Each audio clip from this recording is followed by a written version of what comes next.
안녕하세요. DJ 선아입니다. 오늘의 사연 시작해 보겠습니다. 아무리 태어남과 동시에 가족들과 떨어져 지내게 된다고 하더라도 언젠가 가족, 핏줄을 만나면 첫눈에 알아볼 수 있을까요?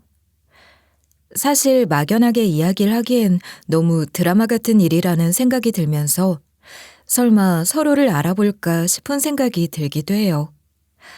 흔히 피가 땡긴다는 말이 있듯 관계를 만들어 지내다 보면 유독 관심이 가거나 더욱 정이 가는 건 이해할 수 있겠다만 처음 보자마자 내 가족이라는 생각이 확신으로 드는 일은 쉽지 않을 것 같기도 하고요. 그런데 이런 영화 같은 일이 정말로 일상생활에서 일어날 수 있기도 하더라고요. 흔히 드라마나 영화는 현실의 축소판이라는 말이 있는데 정말 살면서 직접 이런 일을 경험하니 어느 정도 공감이 가기도 했습니다. 안녕하세요. 저는 올해 35살이 된 딸아이를 혼자 키우고 있는 싱글맘입니다. 제 나이를 들으시면 대부분 딸아이가 이제 막 어린이집을 다닐 법한 나이겠구나 생각을 하시는 분들이 많은데 제 딸의 나이는 올해로 13살이에요. 딸의 나이를 듣고 나면 딸과 제가 나이 차이가 얼마 나지 않으니 상당히 놀라시는 분들이 많아요. 제 나이에 이제 막 사춘기에 접어들고 곧 중학생이 되는 13살의 딸아이가 있다고 하면 전혀 예상하지 못했던 상황으로 상상도 하지 못했다는 이야기를 하기도 하고요. 적어도 제가 22살에 딸아이를 출산해서 지금까지 키워오고 있다는 셈이 되는 것이기도 하니까요. 이쯤에서 솔직하게 이야기를 해보자면 제 나이 22살이 되던 해 제 가슴으로 평생 내 딸로 삼아 키우겠다고 다짐한 딸이기도 합니다. 제가 직접 10달을 배에 품고 출산을 한 딸은 아니에요. 그렇다고 딸과 제가 전혀 연고가 없는 사이는 아니에요. 제 딸은 정확하게 말하면 저와 8살 차이가 났던 친언니의 딸이자 조카이기도 하니까요. 친언니의 딸이자 제 조카인 아이를 꽃다운 나이에 제 딸로 삼아서 거두어 키우게 된 데에는 사연이 있어요. 제 어린 시절을 떠올려 보면 늘 먹고 살고자 바쁘게 일을 하셨던 부모님이셨지만 그래도 저에게는 늘 제 곁을 지켜주는 엄마 같은 친언니의 존재가 있어 늘 따뜻하고 행복했던 기억이 더 많아요. 어릴 적 전기 일을 하시던 아버지는 친언니와 저 그리고 엄마와 살아내기 위해서 늘 밤낮 없이 일을 하실 만큼 성실하신 분이셨죠. 일거리가 들어오면 늘 마다하지 않고 언제든 일을 하셨고 덕분에 늘 피곤을 달고 사셨죠. 어릴 적 기억하는 아버지는 그저 늠름하고 우리를 위해 일을 하시는 모습이었는데 사실은 그렇게 과로를 하고 계신다는 생각은 전혀 하지 못했어요.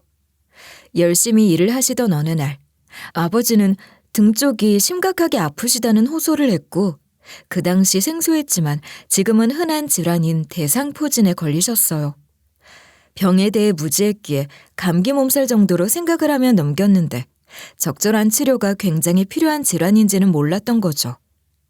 결국 치료 시기를 놓친 탓에 대상포진은 아버지의 뇌까지 번지게 되었고 그로 인해 뇌 손상이 오면서 치매, 비교적 젊은 연세에 치매 진단을 받게 되셨어요.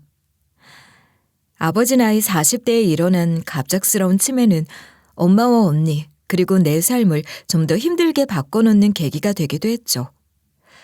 당장 생업에 뛰어들어 언니와 나와의 생계를 유지해야 하는 엄마는 그 후부터 정말 닥치는 대로 무슨 일이든 하기 시작했어요.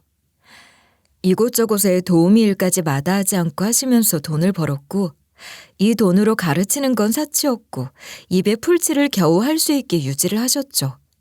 그래서 제 어린 시절의 기억은 늘 새벽부터 나가 밤늦게 지친 기색을 하며 들어오시는 엄마의 모습, 그리고 이제는 어린 나와 같은 연령으로 변해버린 아버지와 그런 나와 아버지를 케어하느라 바쁜 8살이 많지만 아직 어린 엄마 같은 언니가 함께 모여서 하루를 보내는 것밖에는 없었어요.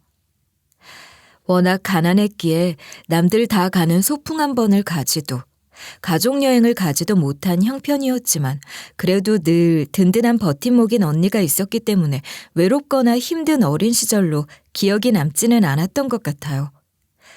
저에게는 사느라 바쁜 엄마를 대신해 저보다 8살이 많은 언니가 엄마와 같은 존재이기도 했으니까요. 지금 생각해보면 언니도 참 힘들었을 텐데 가족을 위해 자신의 삶을 모두 포기하고 희생한 것이라는 생각이 들기도 해요. 제 어린 시절은 넉넉하진 않지만 그래도 가족끼리 서로를 챙겨주면서 나름대로 행복하게 잘 버텨왔다고 생각해요. 그리고 저에게 언니란 존재는 제가 의지할 수 있는 대상이었고 엄마였고 또 고마운 존재이기도 하고요. 그렇게 힘들고 어려운 시절도 있었지만 언니와 나 모두 다 성인이 되면서 크던 작던 일을 하게 되었고 우리 집은 드디어 엄마 혼자서 모든 것을 책임져야 할 상황에서 벗어나면서 조금은 숨통이 트이는 듯 했어요. 이제는 우리 모두 다 일을 해야 했고 하루 종일 돌봐야 할 아버지를 볼 사람이 없었기에 더 이상 집에 모실 순 없었어요. 그래서 가족회의 끝에 아버지를 요양원으로 모신 후 열심히 일을 했죠. 물론 아버지 덕분에 조금은 쉼이 있는 저녁을 보내게 되었고 이는 우리 가족에게는 정말 큰 변화이기도 했어요.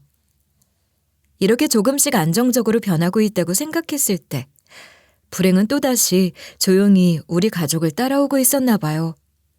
그 당시 정말 가리지 않고 일을 해오시던 엄마는 마침내 직접 운영하실 수 있는 치킨집을 개업하셨어요. 다른 누군가의 업장이 아니라 엄마 본인의 업장을 가지고 일을 하시니 신이 나시는 듯했고 손맛이 좋았던 엄마의 요리 실력으로 나름대로 손님도 많았어요. 평생을 이렇게 고생만 하면서 살 것 같더니 나한테도 이렇게 좋은 날이 오긴 오는구나. 엄마, 그동안 고생 너무 많았어. 드디어 엄마 가게도 하고 그러니 좋지. 근데 몸이 너무 안 좋으신데 이제는 좀 쉬시지. 평생을 일만 하면서 지냈는데 갑자기 쉬면 그게 엄마 일찍 죽는 일이다. 엄마는 내 가게 마련해서 이렇게 일하는 게 너무 좋아. 엄마가 좋다면 어쩔 수 없지만 그래도 무리하지 말고 이제 우리 다 일하니까 엄마도 좀 편하게 지내. 여행도 가고 맛있는 것도 먹고. 아유, 아직 네 언니 시집도 안 갔고 너도 시집 보내려면 엄마 쉴 때 안 됐어. 한참 남았지. 또 아빠도 너희 부담 안 되게 내가 책임져야지. 아빠는 언니랑 내가 해도 돼. 엄만 너무 부담 가지지 마요. 그래. 지금 같아선 엄마가 오늘 자다 죽어도 여한이 없다. 무슨 죽는단 소리를 해. 그런 이야긴 농담으로도 하지 마. 사람은 누구나 왔으면 가는 거야. 너도 갑자기 엄마가 사라지더라도 너무 울지 말고 언니랑 손 꼭 잡고 둘이 의지하면서 살아. 엄마가 없으면 네 언니가 네 엄마인 거 알지? 엄마는 가끔씩 엄마가 없어지더라도 너무 슬퍼하지 말고 언니를 의지하면서 잘 살아나가라는 말을 농담처럼 하셨는데 그 말이 현실이 될 것이라고는 생각도 못했어요. 엄마는 그날도 가게 정리를 하고 유독 입맛이 없다고 이야기를 하시고는 먼저 잠자리에 드셨어요. 그리고 그날 저녁 엄마는 저희에게 작별 인사도 하지 않은 채 우리 곁을 떠났어요. 사람이 잠을 자던 중 이렇게 갑작스럽게 세상을 떠날 수도 있다는 걸 저는 그때 처음 알았던 것 같아요. 이제 막 여유가 생겨서 행복한 삶을 맛보기로 경험을 한 지 얼마 되지 않았던 엄마인데 갑작스럽게 세상을 떠나시니 하늘이 무너지는 것 같더라고요. 우리 엄마 이렇게 고생만 하다 가서 어떡해 언니. 아빠랑 제정신으로 인사 한 번도 못하시고 불쌍해서 어떡해. 그래도 엄마 살아계시는 동안 고생만 했는데 이제는 그래도 편히 쉬실 수 있잖아. 잠자듯 편히 가셨으니까 너무 서운해하지 말자. 그래도 좋은 옷 한 벌을 제대로 못 사드리고 좋은 음식 한 번도 못 해드리고 그런 게 너무 마음에 걸려. 엄마가 좋아서 하시고 간 일이고 또 편해지셨으니 너무 못해준 것만 생각하지 말자. 지연아, 너랑 나랑 의지해서 잘 살면 돼. 엄마가 바라는 건 그거였잖아. 아빠도 엄마 돌아가신 거 모르는데. 이미 아빠 꿈속에 나오셔서 인사 다 하시고 가셨을 거야. 먼저 기다리고 있는다고. 그러니까 너무 울지 말고 잘 보내드리자. 그렇게 언니와 저는 세상에 단 둘이 남았어요. 하늘 아래 언니와 나뿐이란 생각에 언니에게 의지를 하고 지내는 시간이 더 많아졌어요. 그래도 언니가 있어서 저에겐 큰 의지가 되었기도 하고요. 엄마에게 미안하긴 하지만 그래도 언니와 관계가 더 유기적일 수밖에 없었던 저로서는 엄마의 빈자리를 언니로 채워나갈 수 있어서 안정감이 있기도 했어요. 엄마를 보낸 후 다시 일상으로 돌아와 지내던 어느 날, 문득 설거지를 하려고 서 있는 언니 모습을 보게 됐는데 평소와 달리 유독 배가 나와 있다는 생각이 들었어요. 어린 저로서는 사실 그 당시 언니가 아이를 가졌을 것이라는 생각은 애초에 하지 못했던 것도 사실이에요. 또 언니는 생계가 너무 힘들었기 때문에 당연히 공부도 연애도 모두 포기하고 지냈다는 생각을 하고 있어서 전혀 눈치를 채지 못했던 것도 사실이에요. 이제 막 20살이었던 전 언니가 요즘 살이 좀 찌는구나 싶은 생각을 했을 뿐 임신이라는 의심 자체를 하지 않았어요. 그리고 제 머릿속의 경우의 수 중 언니의 임신은 아예 존재하지도 않았고요. 그도 그럴 것이 언니도 자신의 몸 상태에 대해서 언급을 하거나 내색을 하지 않았기 때문에 그런 의심조차 할 수가 없었고 그냥 가볍게 여기면서 넘겼어요. 하지만 시간이 지나면 지날수록 유독 언니의 배만 불러오는 게 눈에 보이더라고요. 이상하다는 생각이 들었지만 왠지 이에 대해 물어보는 건 안 될 것만 같은 생각에 모르는 척 지내던 어느 날, 언니는 일을 하러 나서는 나를 잡으면서 오늘 저녁 할 이야기가 있으니 저녁에 일찍 들어와서 같이 식사를 하자고 이야기를 먼저 꺼냈어요. 평소답지 않은 언니의 분위기에 좀 이상하다는 생각을 하긴 했지만 알겠다고 답변을 한 후에 당시 3교대로 일을 하던 공장으로 출근했어요. 출근을 하면서 문득 드는 생각이 바로 언니가 임신을 했을지도 모른다는 생각이었어요. 사람의 촉이라는 것은 참 신기하게 분명 그런 일이 있기 전까지는 언니가 아이를 가졌을 것이란 생각조차 하지 못했는데 의미심장한 언니의 표정과 말투를 보니 자연스럽게 임신을 한 것 같다는 생각을 하게 되더라고요. 일을 하면서 혼잣말처럼 나오는 이야기를 육성으로 내뱉고 저도 모르게 놀라서 입을 손으로 급하게 가렸어요. 설마 언니가 그럴 리는 없다고 생각했던 것 같아요. 그렇게 하루 일과를 모두 마친 후 집으로 갔고 언니는 미리 저녁상을 차려놓고 절 기다리고 있더라고요. 왔어? 오늘도 일하느라 고생했다. 언니가 계란말이 했어. 와서 먹어. 언니. 오늘 일찍 들어왔네? 아, 맛있겠다. 하고 싶은 말이 뭐야? 아, 별 이야기는 아니고 너 조카 생길 것 같다고 말해주려고. 계란말이 진짜 맛있다. 조카? 그렇구나. 어? 조카? 무슨 말이야? 말 그대로야. 지은이 드디어 이모 될 것 같다고 말하는 거야. 이모가 된다는 말은 그럼 언니 혹시 그거야? 그거 맞아? 그래, 맞아. 너도 언니 배가 하루가 다르게 불러오니까 이상했잖아. 언제까지 숨길 수도 없고. 그래서 말하는 거야. 그럼 진짜 그 배에 내 조카가 들어있다는 거야? 응, 맞아. 언니 이제 곧 출산일도 다가오고 해서 너한테 말하려고 했어. 아니, 조카가 생긴다는 건 그렇다고 치고 누구 아인데? 그럼 애기 아빠는 누구야? 언니 결혼도 안 했잖아. 왜 남편은 소개 안 해줘? 아빠는 없고 그냥 이 애는 너랑 내 가족이야. 하나밖에 없는 아이고 또 지은이 네 하나밖에 없는 조카고. 그러니까 너도 가족이라고 생각하고 반갑게 맞아줘. 아, 그래도 전후 사정은 알아야지. 이렇게 갑자기. 가족이 생기는 게 싫어? 난 네가 반가워하고 이해해줄 거라고 생각했는데. 아니, 물론 반갑지. 우리 둘밖에 없는데 가족이 더 생기는 건데 난 좋아. 언니만 괜찮다면 나도 좋아. 그래, 지은아. 언니 이해해줘서 고맙고 우리 열심히 살아서 잘 키워보자. 언니의 폭탄 선언에 적잖이 당황하면서 놀란 것도 사실이지만 또 한편으로는 아픈 아버지 그리고 먼저 세상을 떠난 어머니 외에 오직 언니와 나 단둘이서만 의지하면서 지내는 상황에서 새로운 가족이 생긴다는 건 너무 설레는 일이었어요. 게다가 그 아이가 내 조카라고 하니 당연히 환영할 수밖에 없었죠. 제가 이모가 된다는 것에 설레이면서 너무 신기하고 마음이 참 오묘했어요. 그렇게 언니의 폭탄 선언을 듣고 난 후 함께 아이를 잘 키워보기로 약속을 하며 조카가 하루라도 빨리 세상으로 나오길 기대하면서 하루하루를 보냈어요. 멀게 느껴진 조카와의 만남은 어느새 다가왔고 언니는 정말로 산통을 느끼기 시작했어요. 엄마가 살아계셨다면 이런 언니 상태를 확인하고 도와줬겠지만 집에는 출산 경험이 전혀 없는 한참 어린 저뿐이었기 때문에 제대로 된 진통이 온 건지 어떻게 해야 하는지 전혀 알지 못해서 우왕좌왕했어요. 심지어 전 그 당시 아픔을 참는 언니를 전혀 알지 못한 채 피곤함에 잠을 잤고 언니가 산통이 오고 있다는 사실을 새벽녘에 힘들게 절 흔들어 깨우는 언니로 인해 알게 됐어요. 일어나 보니 상황은 심각했고 전 어찌할 바를 모르다가 119에 전화를 걸어서 도움을 요청했어요.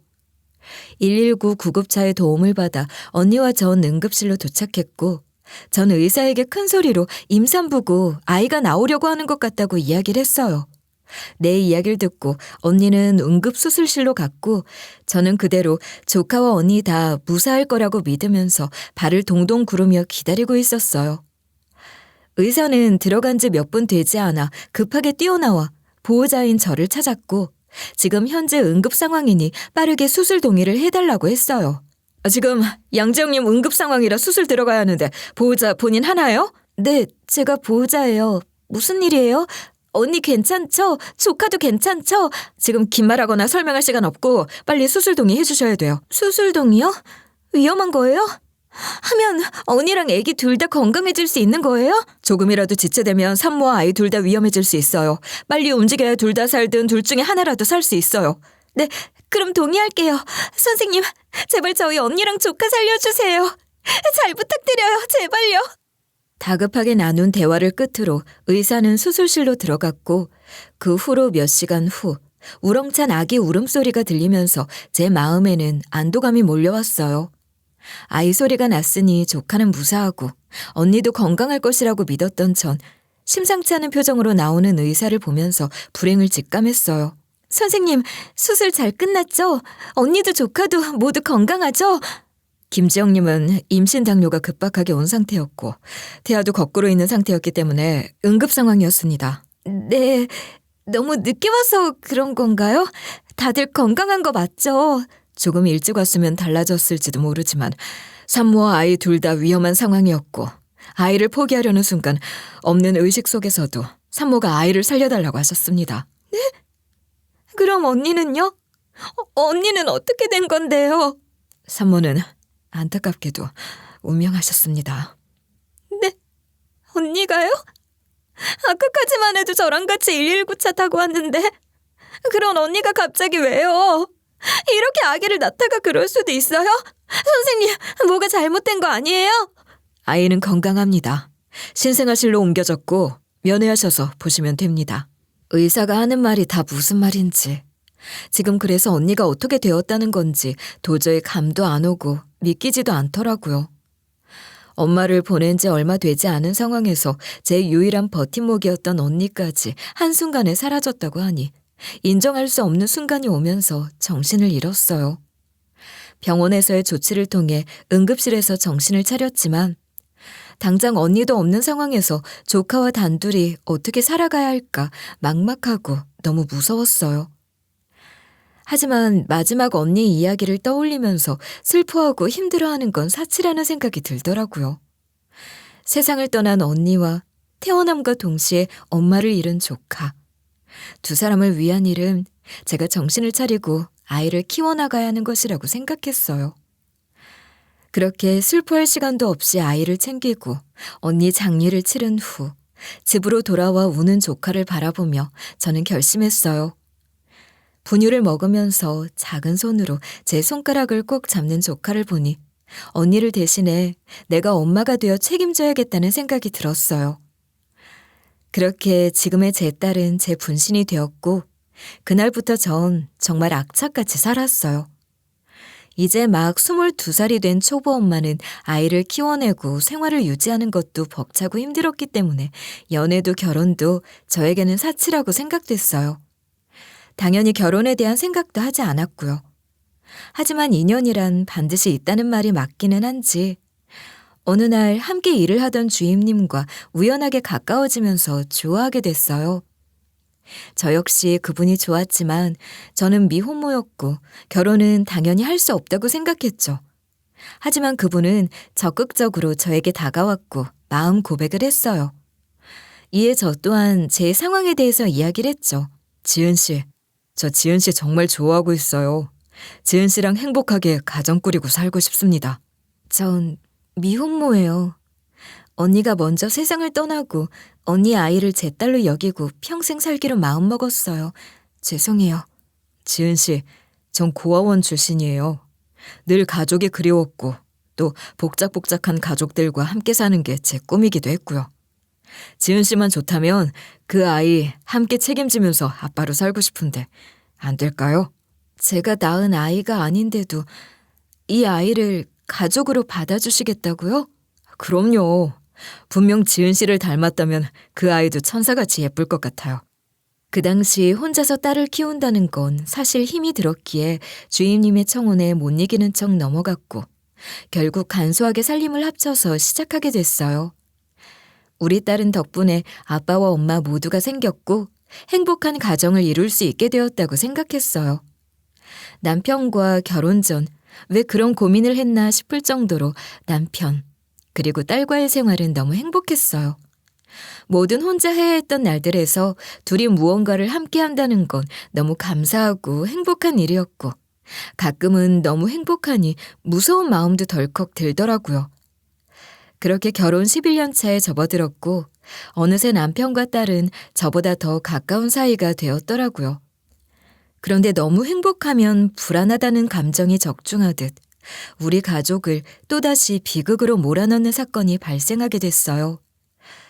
벚꽃이 만개를 했던 봄날, 오랜만에 남편은 휴가를 받았고 딸과 단둘이 벚꽃 구경을 다녀온다고 이야기를 했던 날이었어요.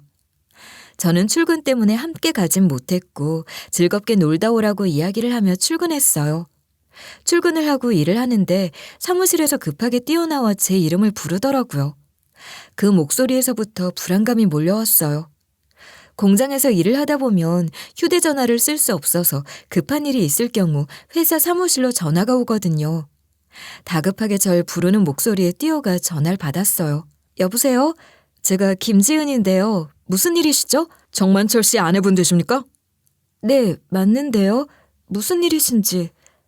정만철 씨와 딸 정미진 양이 교통사고를 당했어요. 상황이 위급해서 응급실로 옮겼는데 상황이 좋지 않으니 지금 바로 병원으로 와주셔야 할 것 같습니다. 네? 어디를 어떻게 다쳤어요? 어쩌다 사고가 났어요? 자세한 사항은 상황 정리되고 서로 오시면 안내드리겠습니다. 길을 건너던 중 신호 위반을 하는 덤프트럭에 빨리 소양대 병원 응급실로 와주세요. 정말 하늘이 무너지는 것 같았어요. 내 인생에서 누군가를 보내는 일은 이제 그만하고 싶었는데 또다시 소중한 누군가가 떠날지도 모른다는 생각이 드니 무섭더라고요. 정신없이 뛰어가 병원에 도착하자마자 절 반긴 건 남편의 부고 소식이었어요. 망연자실을 하며 주저앉았던 저는 정신이 번쩍 들면서 간호사를 붙잡고 물었어요. 미진이, 딸은요? 여자애는 괜찮아요? 네, 어린아이도 수술을 해야 하긴 하지만 다행히 생명엔 지장이 없어요. 수술이요? 무슨 수술이요? 어떤 수술인데요? 위험한 거예요? 간단한 골절 수술이고요. 아빠가 딸분을 꼭 감싸 안고 계셔서 아이는 안전했던 것 같아요. 그 말을 듣자마자 전 오열을 했어요. 결국 딸을 구하려다 세상을 떠났지만 아이도 골절로 인한 수술이 필요한 상황이지만 생명에는 지장이 없다는 걸 보니 남편의 희생으로 인해 아이가 살았다는 생각에 슬픔과 미안함이 몰려오더라고요. 정신이 혼미해질 정도로 힘이 들었지만 저에게는 끝까지 책임져야 할 딸이 있었기에 언니와 남편의 희생으로 지켜낸 소중한 딸이 있었기에 눈물을 닦고 다시 상황을 정리하면서 제가 해야 할 일들을 해야 했어요. 딸은 입원을 시켰고 남편 장례를 또 한 번 치러야 했어요. 가족이나 친척도 없던 남편이기 때문에 장례식 내내 텅텅 빈 빈소를 보면서 얼마나 외롭고 허전할까 싶은 마음에 단 한순간도 자리를 비우지 않고 남편 가는 길을 지켰어요. 그렇게 남편이 세상을 떠난 뒤 혼자 아픈 딸을 살리려고 어떻게든 돈을 벌어야 했어요. 슬픔은 저에겐 사치로 느껴질 만큼 힘들었죠. 병원비 마련을 해야 하는데 남편 장례식의 병원비를 모두 생각하니 돈이 한참 모자라더라고요. 공장 일을 병행하면서 할 수 있는 일을 찾는 것이 급선무였어요. 그때부터 일이라면 닥치는 대로 하려고 인력사무소에 이력서를 돌렸고 우연히 재벌가의 파출부로 들어가게 되었어요. 하지만 막상 이 일을 해본 적이 없다 보니 적응도 어렵고 실수를 하는 탓에 언제 잘릴지 모른다는 살얼음판에서 일을 하느라 힘들었어요. 그래도 재벌가다 보니 월급은 꽤 높았고 몇 달만 일을 하면 아이 병원비는 물론 수술비도 마련할 수 있겠다는 생각이 들었어요. 그때부터는 제 생활 자체가 없이 일만 했어요. 그래서인지 딸아이가 수술을 하고 퇴원을 하는 날도 잊어버렸더라고요. 어느 날 딸이 전화를 해 조심스럽게 오늘 자신이 퇴원을 하는 날이라고 이야기를 했어요. 일을 하다 보니 깜빡 잊었던 퇴원일을 딸을 통해 알게 됐고 일 중간에 갈 수가 없어 난감했지만 점심시간을 이용해 아이 퇴원을 시켜 다시 일터로 아이를 데리고 왔어요. 회장님 내외가 일찍 들어오지 않는다는 말을 들었으니 일단 아이를 휴게실에 둔 후에 퇴근할 때 함께 집으로 데려갈 생각이었어요. 그런데 사고가 터진 거죠. 퇴원 후 아이를 휴게실에서 잠시 기다리라고 하면서 절대 이곳에서는 아무거나 만져서도 안 되고 일을 다 끝내고 올 때까지 어디 가지 말고 얌전하게 있어야 한다고 신신당부를 한 후에 일을 하러 갔어요. 조금 걱정이 되긴 했지만 그래도 얌전한 아이니 잘 기다리고 있을 거라고 생각했던 것 같아요. 하지만 이제 11살이 된 딸아이는 호기심이 많았고 심지어 부잣집에 있는 모든 것들이 다 신기하게만 보였기 때문에 가만히 앉아만 있기에는 어려웠던 것 같더라고요.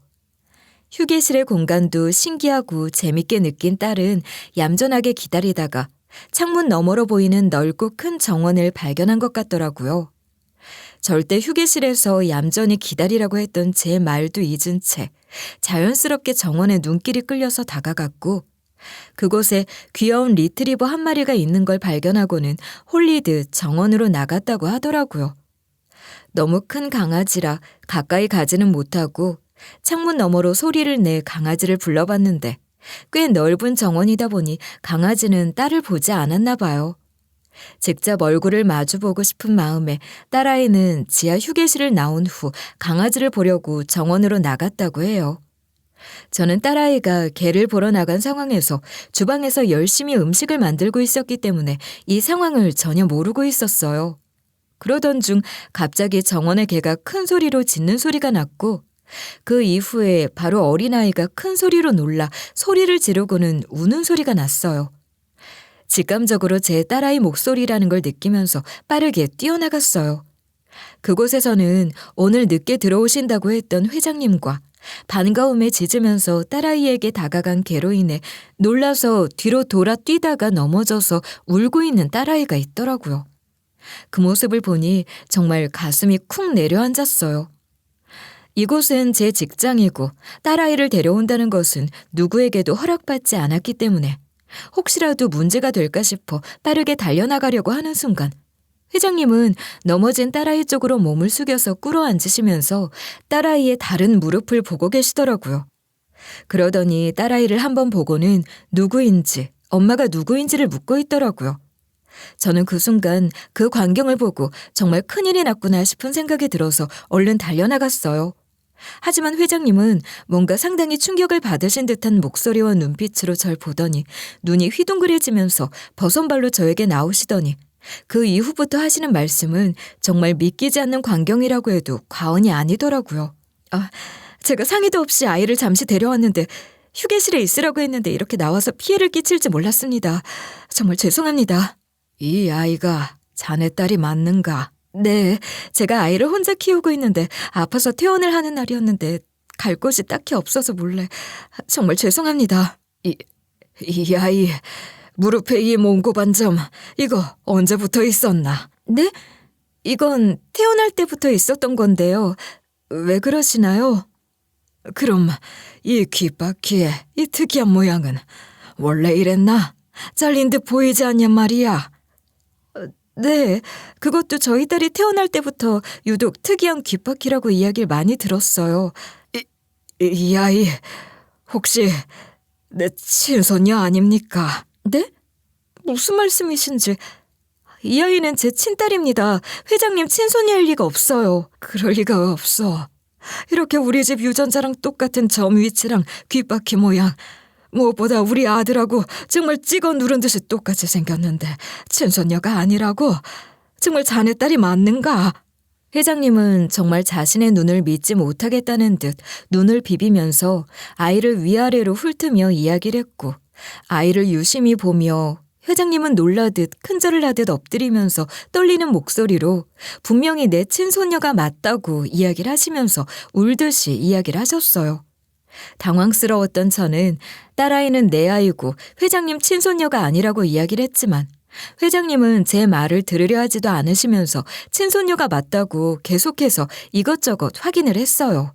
회장님, 이 아이는 제 딸이에요. 태어났을 때부터 봐온 제 딸입니다. 회장님이 어떤 사연이 있으신지 모르겠지만 이 아이는 제 딸입니다. 아니야, 이 아이 아무리 봐도 내 친손녀일 가능성이 있어요. 정말 당신이 이 딸의 엄마가 맞아요? 혹시 사연이 있는 건 아니에요? 이렇게 우리 집 식구 같은 표식들이 있는데 귀가 특이하긴 해도 비슷한 사람은 많고 점도 그럴 수 있죠. 이런 걸로 갑자기 남의 딸을 친손녀라고 우기시면 좀 당황스러워요. 실례가 되었다면 미안합니다. 그런데 저에게도 지금 낳았다면 이만한 손녀가 있어요. 아닐 수도 있겠지만 나이를 먹어서 그런가 자꾸 뭔가 끌리는 느낌을 지울 수가 없네요. 너 몇 살이니? 11살이요. 미진아, 이리로 와. 엄마가 나오지 말랬지. 일단 이 아이는 회장님 친손녀일 리가 없습니다. 다시는 아이를 데리고 올 일은 없을 테니 걱정하지 마세요. 정말 죄송합니다. 회장님이 자꾸만 아이를 잡고 물고 늘어지는 모습이 좀 이상하다고 느껴지면서 불편함에 자신의 나이를 이야기하는 딸아이를 당겨 제 뒤로 숨긴 후 회장님께 사과를 하고 아이 짐을 챙겨 얼른 그곳에서 나와서 집으로 향했어요. 집으로 온 후에 저녁을 먹이고 잠시 누워있는데 자꾸만 회장님이 하신 말씀이 떠오르면서 은근히 찜찜한 기분이 들더라고요. 단순히 비슷해서 생긴 해프닝 정도로 생각하기에는 회장님 눈빛이 너무 간절하고 진실된 모습이었기 때문이기도 했어요. 한참을 생각하다 이내 설마 말도 안 되는 이야기겠지 싶은 마음으로 신경을 끈 채 지냈어요. 딸아이에 대한 친손녀일지도 모른다는 주장을 하는 회장님과의 일화가 있던 다음 날, 아이를 학교에 보낸 후 저는 혼자 출근을 했고, 출근을 하자마자 회장님은 절 급하게 호출하셨어요. 어제 일을 또 이야기하는 것이라면 어떻게 이야기를 마무리 지을지 생각을 하면서 회장님 방으로 들어갔는데, 역시 제가 들어가자마자 정말로 그 아이가 제 친딸이 맞냐는 질문부터 하시더라고요. 아무리 부잣집이고 재벌가라고 해도 남의 가정사까지 권위적으로 알아내려고 하는 시도는 기분이 나쁜 마음이 들어 처음 몇 차례는 무조건 제 친딸이 맞다고 우기면서 이야기를 일단락시키려고 했어요. 자꾸만 질문을 하는 회장님의 의도를 의심하면서 뭔가를 숨기려고 하는 걸 회장님도 눈치를 채셨는지 그때부터 솔직하게 왜 그 아이에게 집착을 했고 친딸 여부를 묻는 것인지 이야기를 하기 시작했어요. 내가 밑도 끝도 없이 무작정 친딸이 맞냐고 무례하게 물어보고 답변을 요구하니 좀 불쾌한 기분이 들 수 있었을 것 같네. 미안하네. 제가 여기 고용된 사람은 맞지만 제 개인적인 일까지 다 말해야 하는 의무는 없다고 생각합니다. 제 친딸이 맞기도 하고요. 그치. 그럴 권리는 없지. 내가 너무 내 개인적인 감정에 휩싸여서 실수를 했네. 사실은 지금은 이 집에 없는 아들이 하나 있었어. 네, 아드님과 우리 딸이 무슨 연관이 있다는 말씀이신가요? 정확하게 10년 전 그 아들이 결혼을 하고 싶다고 데려온 여자가 있었는데 그 여자가 자네와 같은 우리 집 도움이었네. 절대 안 될 일이라고 생각했고 내가 떨어뜨려 놨어. 혹시 그 사이에 태어난 아이가 지금 저희 딸이라고 생각하시는 건가요? 당시 말도 안 되는 결혼이었기에 내가 강경히 떨어뜨렸더니 당시 그 여자가 임신을 했다면서 결혼을 강행하려고 했어. 하지만 난 오히려 그 핏줄만 여자에게서 뺏어서 데리고 가려고 하니 그 여자가 아들한테 이별 통보를 하고 잠적을 했어. 잠적 후 회장님도 회장님의 아들도 목적은 달랐지만 그 여자를 찾으려고 노력했지만 그 이후에 어떤 연락도 모습도 보이지 않아 찾을 수가 없었다고 하더라고요. 그 후 아들은 그 여자와의 이별을 견디지 못한 채 몇 년을 방황을 하면서 살던 중 갑작스럽게 해외로 유학을 떠났고 그곳에서 공부를 하는 줄 알았는데 알고 보니 종교 활동을 해오면서 최종적으로 종교인이 되었다는 통보를 하며 한국으로 귀국을 했다고 하더라고요.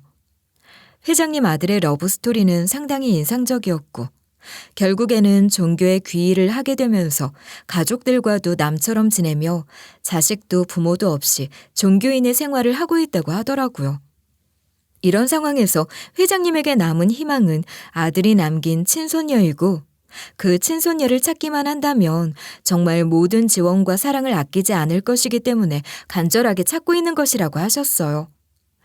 물론 아들에게 친딸에 대한 소식을 알린다 한들 의미는 없겠지만 회장님에게는 충분한 의미가 있기 때문에 꼭 찾고 싶다고 이야기를 하셨고요.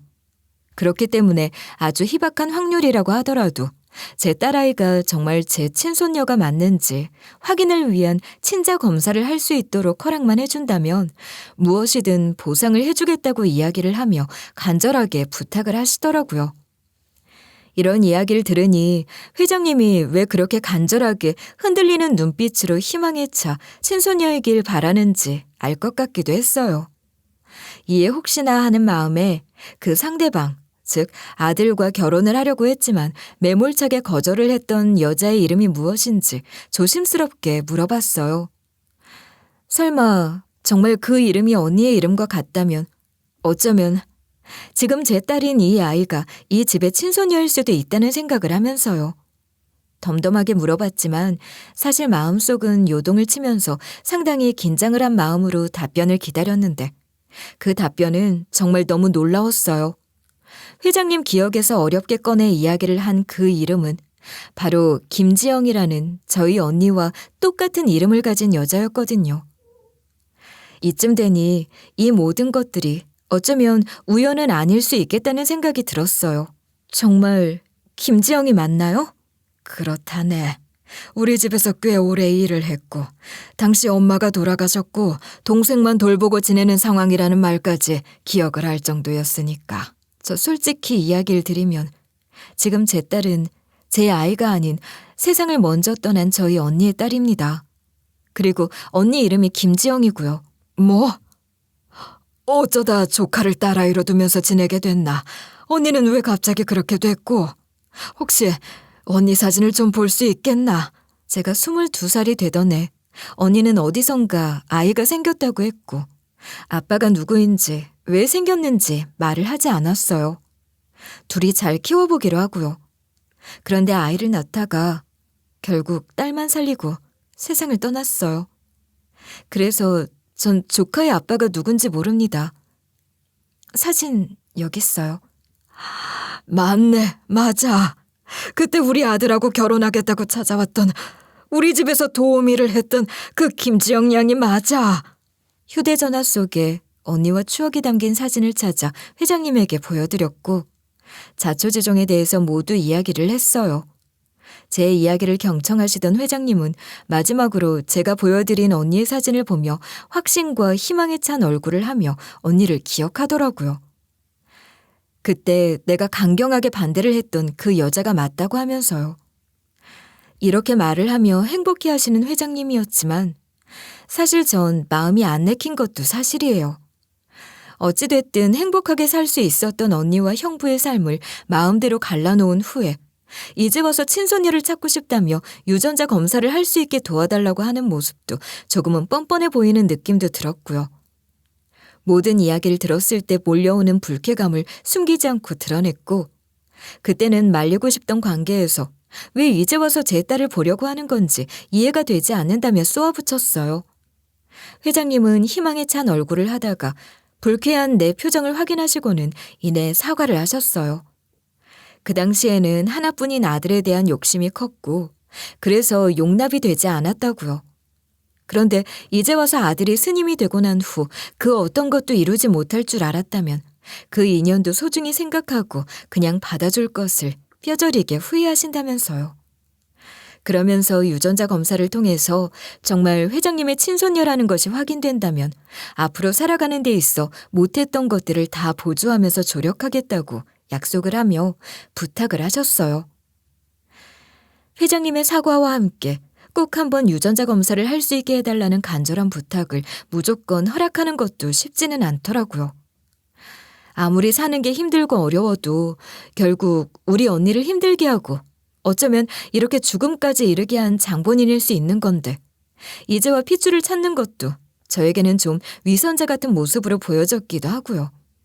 또 한편으로는 모든 퍼즐이 다 친손녀라는 것을 가리키고 있다고 하더라도 막상 검사를 했는데 그 결과가 친손녀가 아니라고 나올 경우 이로 인해서 딸아이가 받게 될 상처와 또 내 입장은 우스워지는 것이 아닌가 싶은 생각이 같이 들었어요. 그래서 지금 이 제안을 받아들이는 것이 맞는 건지 아니면 모르는 척 원래 그랬듯 우리 둘이 유일한 가족이라고 여기면서 행복하게 사는 것이 맞는 건지 도무지 감이 오지 않더라고요.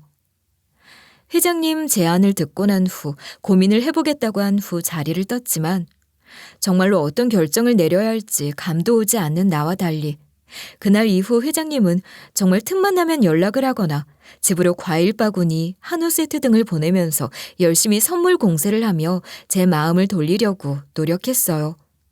심지어는 제가 어떤 고민을 하고 걱정을 하는지 간파를 하셨는지 어느 날은 딱 한 번 유전자 검사를 할 기회만 준다면 만약 친손녀가 아니더라도 그 결과에 대해 책임을 묻지도 그리고 절대 그 부탁을 들어준 것에 대해 모르는 척도 하지 않겠다는 이야기를 하면서 설득을 하시더라고요.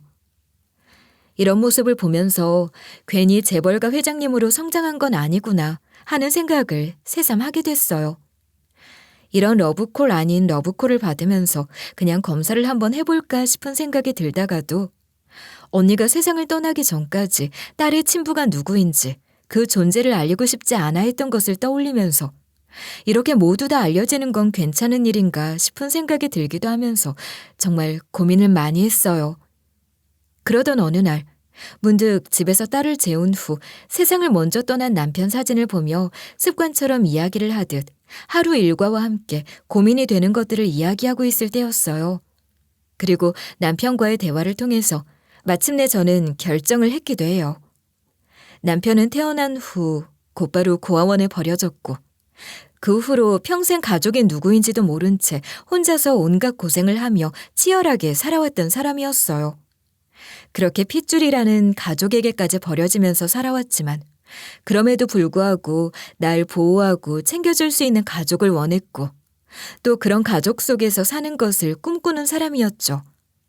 그런 바람으로 저와 결혼을 했지만 아이를 위해 몸을 던져 먼저 세상을 떠났고 그 고생에 대한 결과로 외로운 장례식을 치르면서 그렇게 배웅을 받는 모습이 떠오르니 늦더라도 우리 딸에게 정말 친부가 있고 친할아버지가 있다면 그 존재를 찾고 외롭지 않게 살게 해주는 것이 맞다는 생각이 들었던 것이죠. 남편도 아마 지금 이 상황을 함께 맞이했다면 저에게 딸아이만큼은 가족들 사랑을 많이 받고 행복하고 유복하게 살 수 있도록 해주자는 이야기를 했을 것이 분명하기도 했어요. 결심이 선 다음 날 저는 출근을 하자마자 회장님 비서를 찾아가 드릴 말씀이 있으니 시간을 내달라고 이야기를 했어요.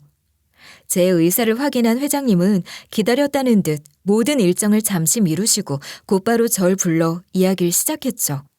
나를 보자고 했다는 말 들었네. 혹시 내가 반가워할 답을 주려고 왔나? 네, 결정했어요. 친손녀라면 회장님도 찾으셔야겠지만 반대로 제 딸에게도 가족을 찾을 수 있는 권리가 있으니까요. 그렇게 생각하고 결정해줘서 너무 고맙네. 정말 고마워. 네, 이 은혜는 절대 잊지 않을게. 제 딸 일이기도 하니 너무 고마워하지 마세요. 다만 결과가 원하는 대로 나오지 않을 수도 있잖아요. 딸이 괜히 희망을 가지고 실망하는 걸 원하지 않습니다. 조용히 진행하고 싶어요. 그 말은 나도 동의하네. 아이 물건만 가져다 주면 내가 아들을 찾아가 조용히 처리하고 결과 공유를 해주겠네. 회장님과의 대화를 마무리하고 난 후 그날 저녁 집으로 가 딸아이의 칫솔을 지퍼백에 담았어요. 마침 칫솔을 교체할 시기가 되어서 자연스럽게 칫솔을 바꿔준다고 하면서 빼올 수 있었어요. 그리고 곧바로 칫솔을 회장님 댁 비서를 통해 전달했어요. 딸아이의 칫솔을 받자마자 곧바로 아들이 몸담고 있는 절로 향했고 속세를 떠난 아들이지만 자초지종을 설명하며 친자 여부만 확인할 수 있도록 유전자 검사를 도와줄 것을 부탁했다고 하더라고요. 아들은 친딸을 찾을 수 있다는 말에 눈빛이 잠시 흔들리는 듯 했으나 모든 걸 해탈한 표정으로 나와는 상관이 없는 일이나 도움은 주겠다며 자신의 칫솔을 똑같이 전달했다고 했어요. 이제는 아들이 아닌 스님이 된 아들에게서 유전자 검사를 위한 칫솔을 받아들고 곧바로 서울로 돌아와 회장님은 정말 친손녀가 맞는지 확인을 위해 검사기관에 맡겼더라고요. 아무래도 부잣집이라 그런지 일반인들이 맡겨놓은 후 결과를 받아보는 시간보다 훨씬 빠른 시간 내 그 결과를 받아볼 수 있더라고요. 그리고 그 결과는 정말 놀랍게도 친자 성립이었어요. 회장님은 그 결과를 확인 후 너무 기쁜 마음을 숨기지 못하면서 눈물을 흘리시더라고요. 그리고 친손녀를 만날 수 있게 해준 저에게 연신 감사의 인사를 하면서 눈물을 흘리셨어요. 저 또한 혹시나 했는데 정말 친손녀라고 하니 어안이 벙벙하면서 뭔가 얼떨떨하더군요. 또 한편으로는 딸아이의 진짜 핏줄인 친아빠를 찾을 수 있고 친할아버지도 찾아줄 수 있다는 생각에 안도의 마음을 가지기도 했어요. 이제 친자가 확실하다는 결과가 나왔으니 회장님은 저희만 괜찮다면 당장이라도 집으로 들어와 살라 하고 아이가 하고 싶다고 하는 모든 것들에 대해 전폭적인 지원을 해주고 싶다고 하셨어요. 하지만 어른들의 이야기일 뿐 딸아이는 지금 무슨 일이 일어나고 있는지 알 수 없기 때문에 선뜻 답변을 하기가 어렵더라고요. 그렇다고 해서 딸에게는 너무 좋은 일인데 없던 일로 하는 것도 못할 짓이라는 생각이 들기도 하고요. 고민을 한 끝에 회장님에게는 시간을 좀 달라고 했어요. 딸아이에게도 솔직하게 이야기를 하고 이 상황을 모두 받아들일 수 있는 시간이 필요하다고요. 그러니 조금만 기다려주시면 정리 후 연락을 드리겠다고 했어요.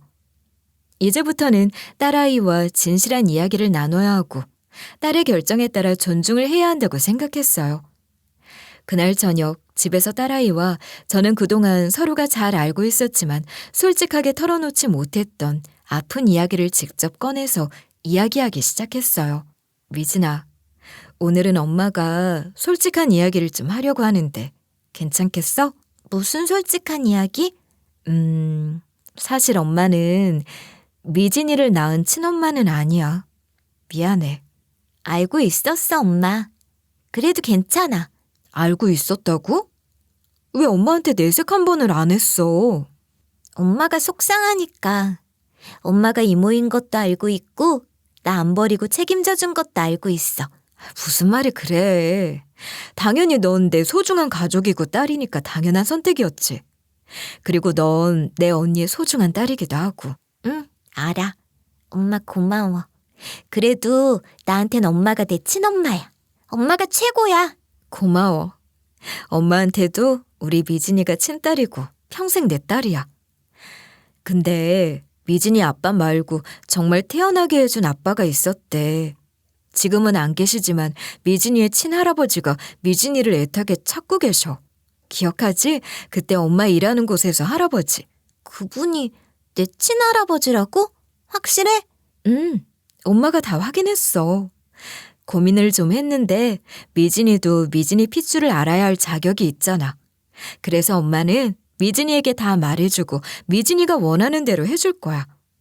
깊고 힘든 이야기가 될 수도 있었지만 딸아이는 이미 힘든 상황 속에서 눈치를 챈 상태였고 단지 입 밖으로 꺼내지 않으면서 지냈던 것 같더라고요. 그날 딸아이에게 모든 사실을 다 이야기했고 딸은 덤덤하게 받아들였어요. 그날 딸과 나는 서로 알면서도 하지 못했던 이야기를 나누면서 서로를 껴안고 참 많이 울었어요. 딸아이에게 제가 친엄마가 아니라는 소식과 실제로 널 낳아준 친부가 있고 친할아버지가 손녀를 애타게 찾고 있다는 이야기까지 했으니 적잖이 혼란스럽지 않을까 걱정을 많이 했기는 했어요. 잠시 혼란스럽다는 표정을 하는 딸을 꼭 안으면서 모두가 다 낯선 일이라고 생각될 수 있겠지만 그대로 가족이 생긴다는 건 널 지켜줄 힘이 생긴다는 것이니 자연스럽게 받아들이고 원하는 대로 했으면 좋겠다는 이야기를 해줬죠. 물론 딸아이가 싫다고 하면 가족들을 만나지 않아도 되고 없던 일처럼 우리끼리 행복하게 살아도 된다고 이야기를 하며 안심도 시켜줬어요. 딸아이는 당장은 매우 혼란스럽다는 듯한 표정을 지었고 저 역시 당장 아이에게 결정을 해달라고 하지 않았어요. 시간을 좀 두면서 기다리면 충분히 고민 후 분명히 자신의 뜻을 이야기해 줄 수 있는 똑똑한 아이라는 것을 잘 알고 있었으니까요. 그러던 어느 날 조심스럽게 딸아이가 저에게 질문을 하더라고요. 엄마, 만약 내가 친할아버지랑 살면 엄마는 영원히 같이 살 수 없는 거야? 난 그게 제일 걱정돼. 아니, 친할아버지를 만난다고 해도 달라지는 건 하나도 없어. 여전히 넌 내 딸이니까. 친할아버지가 생기는 거지 누가 사라지거나 없어지는 건 절대 없으니 걱정하지 마. 나 그러면 친할아버지 만나볼래. 그래? 이제 결심이 섰어? 그럼 엄마가 원하는 대로 만나게 해줄게. 응, 대신 엄마도 같이 가. 무슨 일이 있어도 엄마도 같이 다니는 거다. 알았지? 그럼 엄마가 내 딸 놔두고 어딜 가. 걱정하지 마. 딸아이의 결정을 듣고 곧바로 회장님 비서를 통해 연락을 했고 딸아이가 친할아버지를 만나고 싶어 한다는 이야기를 전했어요. 아이를 만나고 싶은 마음이 간절했겠지만 아이가 결정을 할 때까지 참고 기다렸던 회장님은 긍정적인 답변과 함께 얼른 자리를 마련했고 무려 10년 만에 회장님 또한 친손녀를 직접 마주하게 되었어요. 아이는 처음에는 어색함을 느끼는 듯 했지만 자상하게 딸을 반겨주고 안아주는 친할아버지의 사랑을 받으니 자연스럽게 편안해지는 듯 했고 그렇게 점차 서로가 서로에게 행복한 존재가 되고 있는 것 같았어요. 참 재미있고 신기한 인연이기는 하지만 이렇게 우리 딸에게는 아빠도 엄마도 그리고 친할아버지와 외할아버지 모두 다 계시는 유복하고 행복한 아이가 되었어요.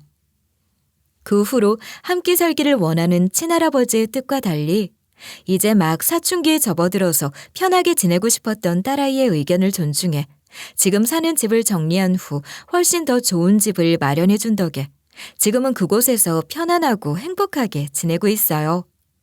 손녀에게 들어가는 교육비, 생활비 및 지원을 아끼지 않는 친할아버지 덕분에 우리 딸은 부족한 것 없이 행복하고 풍부한 삶을 살고 있어서 보는 제가 다 뿌듯해요. 물론 저에게도 지원을 아끼지 않으려고 했지만 저와는 엄연히 거리가 있는 분들이며 이렇게 제 삶을 맡기고 싶지 않다는 생각이 강하게 들었기 때문에 딸아이의 지원 외의 추가 지원은 모두 거절했어요. 다만 혼자서 아이를 키웠고 고생을 해나간 과거 시절에 대해서는 회장님이 극구 보답을 하고 싶다고 이야기를 해주셔서 그 부분에 대한 부탁은 거절을 하지 못했고 지금 살고 있는 이 집을 제 명의로 돌려주시는 것 하나를 받았어요. 이 또한 우리 딸 덕분에 제가 호강을 하게 된 것이라고 생각하면서 좋게 생각하고 고맙게 지내려고요. 딸아이의 지원을 하지 않아도 되는 상황이 되니 자연스럽게 요양병원에 계시는 아버지 케어를 할 여유도 생기더라고요. 요즘은 하루에 한 번씩은 아버지 면회를 하러 가서 보면서 건강도 챙기고 저희 부녀 사이를 돈독하게 하고 있어요. 아버지만큼은 아프시더라도 오래오래 살면서 제 곁을 지켜줬으면 좋겠다는 마음이 간절하기도 하고요. 내 나이 고작 35살에 웬만한 사람들은 한 번도 겪지 못할 많은 일들을 겪었던 건 사실이에요. 하지만 고생 뒤엔 낙이 온다는 말이 있듯 그보다 더 값진 삶의 교훈도 얻을 수 있게 되고 이제야 비로소 삶이 뭔지, 가족이 뭔지에 대해 어렴풋이 알 것 같기도 하네요. 이런 기쁜 날 함께 했으면 좋을 언니와 남편을 생각하면 지금도 눈물이 나는 건 사실이지만 훗날 제가 해야 할 책임을 다하고 하늘에서 직접 만나도 자신 있게 딸아이를 잘 키웠고 나름 잘 해냈다고 자신 있게 말할 수 있도록 열심히 살 것입니다.